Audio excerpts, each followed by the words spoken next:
함께 기도드리겠습니다. 아버지 하나님, 오늘도 새벽 미명부터 따로 한적한 곳에 나가 기도하셨던 예수님 뒤따라 주 앞에 기도와 간구로 이 새날을 시작하게 하여 주심을 감사합니다. 참으로 광야 같은 세상을 오늘도 살아갈 때에 하늘로부터 임하는 은혜에 덧입어 살아감에 부족함 없도록 이 시간 우리에게 말씀하여 주시고 또한 마땅히 기도할 것을 아뢰일 수 있도록 성령으로 붙들어 주시는 은혜를 가득 부어 주시고 함께하여 주시옵소서. 예수님 이름으로 기도합니다. 아멘. 오늘 우리에게 주시는 하나님 말씀은 사무엘하 15장 16절부터 23절의 말씀입니다. 사무엘하 15장 16절부터 23절의 말씀을 봉독해 드리겠습니다. 하나님의 말씀입니다. 왕이 나갈 때에 그의 가족을 다 따르게 하고 후궁 10명을 왕이 남겨두어 왕궁을 지키게 하니라.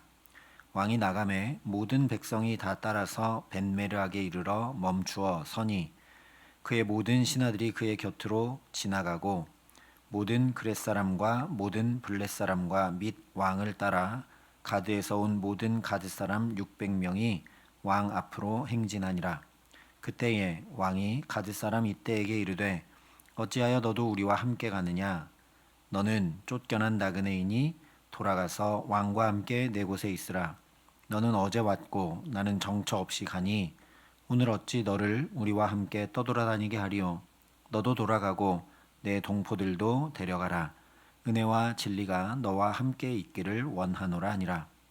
이때가 왕께 대답하여 이르되 여호와의 살아계심과 내 주 왕의 살아계심으로 맹세하옵나니 진실로 내 주 왕께서 어느 곳에 계시든지 사나 죽으나 종도 그곳에 있겠나이다 하니 다윗이 이때에게 이르되 앞서 건너가라 하매 가드 사람 이때와 그의 수행자들과 그와 함께한 아이들이 다 건너가고 온 땅 사람이 큰 소리로 울며 모든 백성이 앞서 건너가매 왕도 기드론 시대를 건너가니 건너간 모든 백성이 광야길로 향하니라. 아멘. 오늘 말씀은 다윗과 함께 토피길에 올랐던 블레셋 용병들 600명 중에 특별히 가드 사람 이때에 대해서 전해주고 있습니다. 아마도 그 용병들의 대표였을 것으로 추정되는 사람이 이때입니다. 그 사람에게 다윗이 19절에 이렇게 얘기합니다. 어찌하여 너도 우리와 함께 가느냐? 너는 쫓겨난 나그네이니 돌아가서 왕과 함께 내 곳에 있으라. 이것은 마치 남편도 아들들도 다 죽어서 모압을 떠나게 된 나오미가 며느리들을 향해서 내 딸들아 돌아가라. 너희가 어찌 나와 함께 가려느냐 라고 했던 말을 떠올리게 하는 장면입니다. 신하나 백성들은 다윗이 통치하는 이스라엘 사람들이기 때문에 함께 예루살렘 성을 뒤로 하고 왕을 따라서 피난길을 떠날 수 있지만 이방의 용병들까지 이 고난의 길에 따르게 할 수 없었을 것이기 때문에 지금 이때에게 다윗이 얘기하는 거죠. 그래서 계속해서 20절에 보면 너는 어제 왔고 나는 정처 없이 가니 오늘 어찌 너를 우리와 함께 떠돌아다니게 하리요? 너도 돌아가고 내 동포들도 데려가라. 은혜와 진리가 너와 함께 있기를 원하노라 이야기합니다. 여기 어제라는 말은 이전에, 얼마 전에 라는 의미입니다. 그래서 너희 용병들이 나 다윗의 왕궁에 함께한 지가 얼마 전인데, 즉 얼마 되지 않았는데 그동안 사울의 칼날을 피해 도망 다니던 세월이 더 긴데 또다시 어떻게 나와 함께 떠돌아다니는 피난 생활을 내가 하게 할 수 있겠느냐라는 그런 말입니다. 그러니까 너도 너희 용병들도 다 돌아가라. 너희들에게 아이들까지 있지 않느냐? 다 돌아가라. 은혜와 진리가 즉 하나님의 은총이 너희에게도 동일하게 있기를 원한다. 다윗이 진심을 담아 얘기하는 겁니다. 그러자 이때가 21절에 이렇게 대답을 합니다. 여호와의 살아계심과 내 주 왕의 살아계심으로 맹세하옵나니 진실로 내 주 왕께서 어느 곳에 계시든지 사나 죽으나 종도 그곳에 있겠나이다. 이 말도 또 룻을 떠올리게 하는 말이죠. 진심으로 며느리의 안위를 염려하며 돌려보내려는 나오미, 너의 언니 오르바도 돌아갔지 않느냐, 다른 며느리 오르바도 돌아갔다, 너도 돌아가라 얘기하는데 룻이 내게 어머니를 떠나며 어머니를 따르지 말고 돌아가라 강권하지 마옵소서. 어머니 가시는 곳에 나도 가고 어머니께서 머무시는 곳에 나도 머물겠나이다. 어머니의 백성이 나의 백성이 되고 어머니의 하나님이 나의 하나님이 되실 것입니다 라고 답한 것을 떠올리게 하는 말입니다. 결국 나오미도 굳게 결심한 룻을 데리고 베들레헴으로 가게 되었듯이 다윗도 이때의 굳건한 믿음으로 인해 돌려보내지 못하고 앞서 건너가라 하며 함께 피난길에 오르게 됩니다. 지금 살펴본 것처럼 사무엘하 기자가 룻기를 생각날 수밖에 없는 표현들로 전하고 있는 이유는 물론 이때가 그렇게 얘기한 것이 사실이지만 이 말씀을 볼 때 룻을 생각하지 않을래 않을 수 없죠. 그렇게 전하고 있는 이유는 룻기가 사사기 암흑 시대에도 꺼지지 않았던 찬란한 빛이었기 때문입니다. 물론 나오미나 룻이 아니라 죄악이 가득 차 그 어디서도 소망을 찾을 수 없던 시대에도 하나님 여전히 살아계시고 역사하시고 빛을 비추어 소망이 되어주셨음을 보여주는 말씀이 룻기였습니다. 마찬가지로 압살롬은 반역하고 다윗은 그로 인해 도망하니 그냥 집안으로만 놓고 생각해도 이건 풍비박산의 집안이고 나라로 놓고 생각해 보면 심각한 내분이 일어난 것이니 소망이 없어 보이지만 하나님께서 그런 자리에도 여전히 살아 역사하고 계심을 보라는 말씀이 바로 오늘 말씀입니다. 대체 어떻게 하나님께서 살아 역사하시며 이 참람한 상황에 빛을 비추고 계시는가? 일단 이방인, 그 중에서도 이스라엘의 적인 블레셋 용병들이 이렇게 하나님에 대한 신앙을 고백하며 신실하고 충성되게 다윗의 피난길에 동참하는 것 자체가 놀라운 하나님의 역사죠. 하나님의 백성도 아닌데 하나님을 향한 믿음을 룻처럼 고백하며 이렇게 따른다는 것 자체가 하나님의 놀라운 역사라는 겁니다. 두 번째로, 그래서 이것은 하나님의 백성인 이스라엘의 왕인 다윗을 부끄럽게 만들 뿐 아니라 정신이 번쩍 들도록 만드는 일이기 때문입니다. 내가 잘 되고 내가 평안하고 내가 영광스럽게 왕위에 있을 때가 아니라 그것도 내 아들에게 반역당해 도망할 수밖에 없는 다윗, 한마디로 얘기하면 망한 자리에서도 어떤 상황이나 환경 또는 사람이 아니라 하나님 붙들고 내가 나가겠다는 저 이방인 용병의 모습을 보면서 암논 때부터 지금까지 자녀들의 문제, 왕위 계승의 문제를 어찌하지 못한 채 근심과 염려로 지지부진하기만 했고 지금도 압살롬의 반역이라는 이 상황에 대해서 하나님께 한 번도 묻거나 어떻게 해야 되는지 기도하지도 않고 그냥 과민 반응을 할 정도로 염려와 근심으로 가득 찼던 다윗이 이런 이때의 믿음의 고백을 들으면서 나는 왜 하나님을 그렇게 바라보지 못했을까? 내가 왜 믿음을 가지지 못했을까? 이방인도 저렇게 하는데 나는 왜 이렇게 하고 있을까? 자기의 모습에 부끄러움을 느끼지 않을래 않을 수 없고 정신이 번쩍 들지 않을래 않을 수 없겠죠. 세 번째로, 놀랍게도 이때의 이 믿음의 고백은 어디서 이런 믿음의 고백이 나왔겠습니까? 왜 사사기 시대에 룻을 생각나게 하는 그런 말들의 표현으로 이 사무엘하가 전하고 있겠습니까? 룻이 나오미 신앙 보고 배워서 그렇게 신앙을 고백한 것처럼 오늘 이때도 다윗 곁에서 다윗의 신앙을 보고 배운 것으로부터 이렇게 신앙을 고백하고 있다라는 거죠.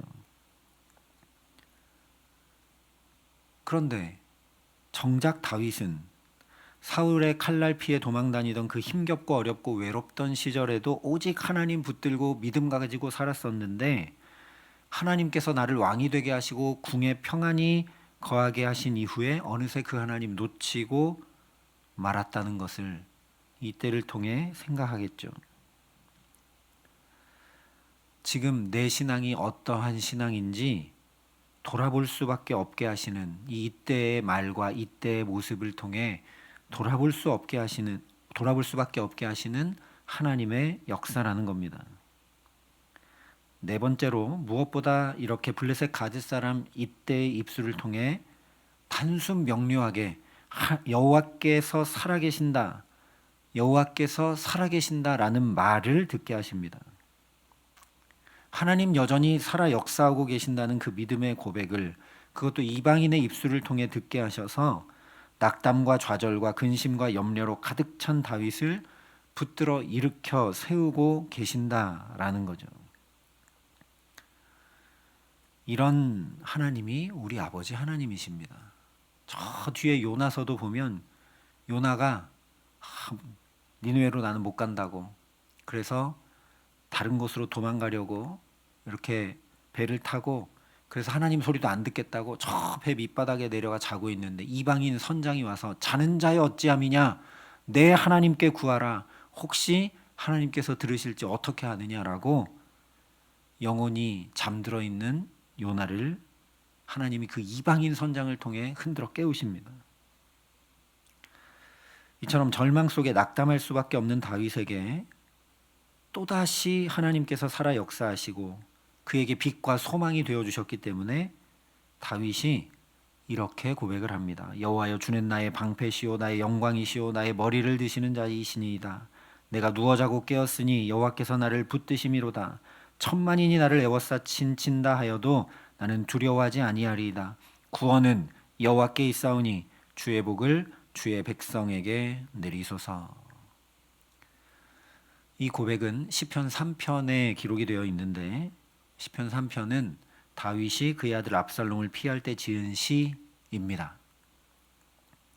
압살롬을 피하고 나서 지은 시가 아니라 압살롬의 반역으로 인해 깜짝 놀라고, 그래서 그냥 조급해져서 하나님도 찾지 못하고 앞이 캄캄하게 되어 이렇게 정신없이 도망갈 때 지은 시라는 얘기입니다. 자기의 인생에 어쩌면 가장 어두웠던 바로 그 순간에 다윗이 이렇게 하나님의 구원을 노래할 수 있었던 이유는 바로 이 부하들의 충성과 신실과 믿음을 보았기 때문이다 라고 학자들도 얘기합니다. 그랬기 때문에 16절이 말씀하는 것처럼 후궁 10명을 남겨두고 나갔던 것이죠. 하나님이 빛 되시고 소망 되시고 하나님이 역사하실 것을 믿지 못했다면 그 누구도 남겨두지 못했을 겁니다. 그래서 23절에 온 땅 사람이 큰 소리로 울며 모든 백성이 앞서 건너가매 왕도 기드론 시내를 건너간 모든 백성이 광야길로 향하니라 말씀합니다. 이것도 어느 장면을 떠올리게 하는 말씀이죠. 바로 야곱이 야복강을 건널 때 자기는 뒤에 남아있고 다 먼저 보냅니다. 지금 다윗도 다 먼저 건너보내고 마지막에 자기가 건너가죠. 그러니까 성경이 자세히 얘기하진 않지만 그 어두운 밤에 하나님이 야곱을 붙드셨던 것처럼 지금 이 어두운 밤에 다윗을 붙들고 있다라는 걸 넌지시 알려주고 있는 겁니다. 또한 이 말씀이 1차적으로는 다윗과 그 일행들이 압살롬의 반역과 공격을 피해서 지금 이 기드론 시내를 건너 지나서 그 다음에 감람산을 거쳐 유대 광야로 나가 요단강을 건너 야곱이 천사를 만나 밤새 씨름했던 그 야복강 근처 마하나임으로 가게 되는 이동 경로를 지금 전해주는 겁니다. 그러면 사실 기드론 시내를 지나 감람산으로 향하여 유대 광야 쪽으로 나아가니라 라고 얘기해야 맞죠. 실제 30절에도 다윗이 감람산 길로 올라갈 때에 라고 구체적인 그 지명과 경로를 확인시켜 줍니다. 그런데 여기서는 성경이 일부러 광야길로 향하니라 말씀을 합니다. 그러니까 이것은 지정학적인 위치 설명이 아니라 영적 방향성을 말씀하고 있다는 걸 우리가 알게 되는 거죠. 다윗이 지금 겉으로 보면 망해서 도망가는 것처럼 보이는데 망해서 도망가는 길이 아니라 다시 빛나는 신앙을 회복하는 길로 나가고 있다는 말씀. 이제 드디어 다윗이 제대로 나가고 있다는 말씀이라는 겁니다. 왜냐? 광야가 아니고서는 그 누구도 생생히 살아있는 신앙을 견지하기 어렵기 때문입니다. 야곱도 요셉도 모세도 이스라엘 백성들도 모두 한결같이 다 광야를 거쳤습니다. 예수님도 광야의 시험을 받으신 후에 승리하시고 공생의 길로 나가셨죠. 그 누구보다 다윗 자신이 약 10년여의 광야 생활을 지나온 장본인입니다. 이제 그 광야, 하나님과 동행하는 법을 배웠고 하나님의 이끄심과 붙드심과 공급하심을 경험했고 사울의 칼날이 계속 쫓아와도 머리털 하나 상치 않게 하시는 보호하심, 인도하심을 경험했으며 그러는 동안 신앙이 날로 성숙해 갔던 바로 그 광야를 향해 다윗이 지금 다시 나가고 있다라는 말씀이라는 겁니다. 광야는 아무것도 없고 황량한 땅, 단순히 힘들고 어렵고 척박한 그런 장소와 생활을 이야기하는 게 아닙니다. 어느 찬양가사처럼 주님만 내 도움이 되시고 주님만 내 빛이 되시고 주님만 내 친구 되시는 곳, 성령이 그렇게 내 영을 다시 태어나게 하시는 곳, 그런 곳이라면 그곳이 어디든지 그것이 내 인생의 어느 시간이든지 간의 광야라는 겁니다. 우리의 침잠한 삶과 영혼도 다시 이 광야를 향해 하나님만 붙들고 나가는, 하나님과 걸음걸음마다 함께하는 하나님의 지켜보호하심과 하나님의 인도하심과 하나님의 역사하심이 있는 그 광야를 향해 나가는 은혜를 덧입게 하시기를 간절히 소망합니다. 그래서 다윗처럼 또다시 믿음의 눈을 들어서 구원은 여호와께 있사오니 주의 복을 주의 백성에게 내리소서 고백하고 간구하시게 하시기를 간절히 기도합니다. 그래서 다시 주님 손을 붙잡고 걸음마다 동행하는 그 은총 누리며 살아가게 하시기를 예수님의 이름으로 간절히 축원합니다. 함께 기도하시겠습니다. 아버지 하나님, 우리도 어느새 왕의 궁처럼 편히 앉아서 이것저것 따지고 이것저것 생각하고 고민하고 근심하고 염려하며 살아가고 있는 것을 긍휼히 여겨 주시옵소서. 광야로 나가 하나님 눈들어 바라보고 그 광야에서 하나님의 붙드심, 하나님의 인도하심, 하나님의 함께하심을 경험하고 누리며 살아갈 수 있도록 하나님 다윗처럼 우리를 일깨워 주시고 다윗처럼 우리를 붙들어 주시고 다윗처럼 우리의 삶과 영혼의 어두운 곳에 주께서 밝은 빛으로 역사하여 주시기를 간절히 기도합니다.